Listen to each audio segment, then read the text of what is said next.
I want to read an excerpt from your book, Lifelines, which is where you're, offering even more service to the world, right? Beyond this beautiful toy business that you've created to help express some of these deeper, truths that you have, explored over the course of life, right? And so this is a poem that you've written. I mean, there's just so many gems here in this book, but this is a piece that you've written that really, really spoke to me about that sort of deeper, quest for meaning. And you say, in death, do we return to floating gently in the womb, or does darkness overwhelm and leave us rotting in a tomb? Or do angels lead the way into a luminescent light? I'll be searching for that answer till I say my last good night. How beautiful! How beautiful. Isn't that the ultimate question, right? What happens to us in that next phase? So beautiful. When did you realize that you had both, I guess, like a hunger, but also a gift of penmanship in writing out your thoughts and feelings into these very beautiful, very accessible, stirring, pithy poems? I saw them in my head from age 2. Wow. And I see them entirely finished. And it's basically, I think, all the questions that no one could answer and the questions that are beyond sort of my own comprehension, kind of the answers came to me in these verses. And, I started to pen them when I was about 3 and never showed them to anyone because they were so dark. So many of them were really pondering, like even at that young age, kind of the meaning of life. And I think when I was 5, I wrote the verse, the burden of myself is almost more than I can bear. Yet rather than slip further down this mountain of despair, I will simply cry for help and hope an angel hears my plea, or I'll not survive much longer and succumb to misery. And like, I wrote these as my pleas, but I knew no one would really accept me in that darkness. So I just hid them away. And they were really, to be honest, they were such a nuisance. And it was like a ticker tape continually running across my brain. And I would be like, get out of there. I don't want to see you today. But I couldn't really stop it. I tried. And even when I would scribe it, like another one would appear. So it was, I realized it was my own way of trying to make sense of what to me was senseless, right? The question of existence and like, why are we doing this silly, inane game if we're all just going to expire? Yeah. So let me unpack that for a minute, because that was quite mind-boggling for someone who's not, at all natural in poetry writing. But did you just imply in what you said that you didn't have to, in a very effortful way, take a thought and idea, start to, kind of pen it down, then refine it, then think about how to rhyme it, then think about the number of syllables and make sure that it had the right kind of fit, I mean, like it kind of like pretty much in a well-formed way, the verse would just like show up. Yeah. I mean, there's kind of, I experienced the full gamut. So sometimes it's literally 24 lines, that many, completely like come out and I don't have to change a thing. Other times it's like isn't that interesting the way people say one thing and do another? And I just ponder. So my brain is like the biggest kitchen in the world. And there are a whole bunch of pots simmering on the stove. Some of them are boiling over and they're the ones closest to me. And some are on the back burner and they're just simmering. So sometimes I get a thought like, people are so odd the way they act and do and say different things. And I'll put it in there and it's on the back burner. And then the next day, the verse will come to mind. Wow. Yeah. And sometimes that verse might not be like perfect. So for me, that becomes one of my favorite processes, which is like the honing process. And it's like a river stone that keeps getting, the water keeps flowing over it and honing it until it's perfectly formed. So sometimes they're perfect as is. And to me, they have to flow like a song because I write music too.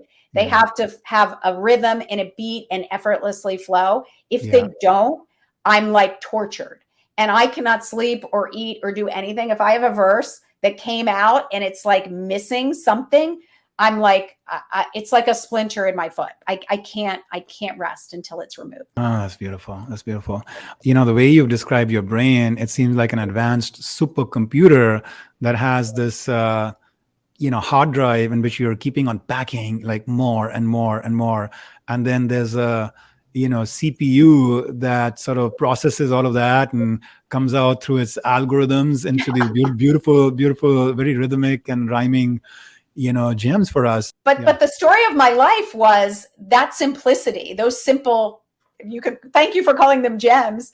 I called them like dark pieces of, stone that weren't polished.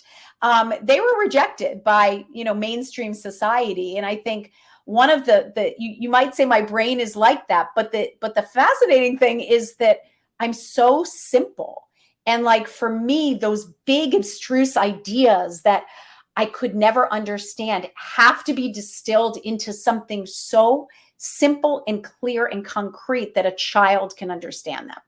And I think that was this weird dichotomy, right? Because I was thinking things that were impossible to even verbalize, yet trying to distill them into verses so simple that they didn't require any deciphering. And mainstream society that says that things have to be complex and we need to decipher them really, rejected my verses completely. And when they rejected my verses, like, I felt truly rejected as a person in my essence. So I think creating toys, ironically, because I stopped writing verses for 3 decades after they were rejected by a noted authority, toys became another method of channeling sort of that complexity of thought into very simple designs that a child could easily understand. Okay, so let me check in. So you're saying these verses started to come to you from the age of 2. Sometimes it needed a little bit of polish, but for the most part, they were also, just almost like stream of consciousness. Mm-hmm. And you've emphasized simplicity as a key part of it. So they evoke a certain meaning very simply and clearly, not just to ourselves, but even to children. And that's something that, mainstream, perhaps humanities or media or whoever it is that are the authorities in the world of like the arbiters of like good style in writing, weren't necessarily embracing that at all. And it, gave you a psychological setback more than a professional setback, just in discouraging you, I guess, like from even seeing the potential in you to more actively enrich the world with these things for 30 years, you said? Yeah, I was so Doug and I faced a setback at Melissa and Doug, and we decided we were going to leave toys and go to graduate school, and that he would be a university administrator, a president ultimately, and I would basically teach creative writing. I wanted to be sort of a professor who taught poetry. So we applied to school, and I submitted these verses, and to a not well-known literary department by any stretch. And I got rejected, and dramatically rejected. And the head of the department said, your verses are sophomoric was the word he used, and not the caliber our program demands. And that word sophomoric, which I needed to look up because even being a writer, I didn't know the meaning. It was inane, stupid, foolish, dumb. I mean, it was like soul piercing, to the extent that, because those verses, as I saw them in my head, they came out exactly as they were. Like I couldn't change them. And philosophically, it became this huge chip on my shoulder that why do people need to make the beautifully simple things more complex? Why do they need to take something that is so pure in its explanation of something and actually layer on a whole bunch of shrouding to make it non-decipherable and like unable to be understood by regular people? And I was like livid at this, but I kept it, of course, quiet. And it was a dagger in my soul. And just by the alchemy of my life, thank goodness, by accident, Doug and I decided to form a toy company. And that same philosophy, which again is that it's all about the beautiful, authentic simplicity and those simple truths, right? Speaking louder than the masking we do for so much, how amazing that philosophy was able to channel into something else other than words and create those toys. So I was in a sense like redeemed through my second creative sort of exploit, which was toys.